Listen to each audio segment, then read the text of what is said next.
दोस्तों आप सब जानत हैं आज का है। तो हम बतावे चाहब आज है कृष्ण जन्माष्टमी। तो गांव में थोड़ा प्रोग्राम है, शाम का टाइम 12 बजे तक तो प्रोग्राम रहे।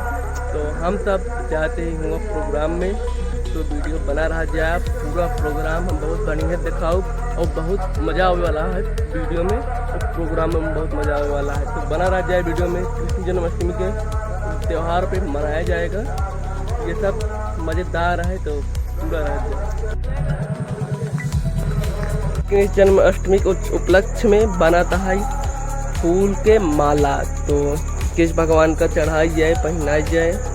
तो हियाँ हमारे लूसी बैठी है, बड़े ध्यान से लखत है, देख सकते ना आप सब कि माला कैसे बनाता है। हम सीख ले, हम बनाऊ भविष्य में। अब छोट है न बना पाऊ, ये बैठ के सोचती यहाँ।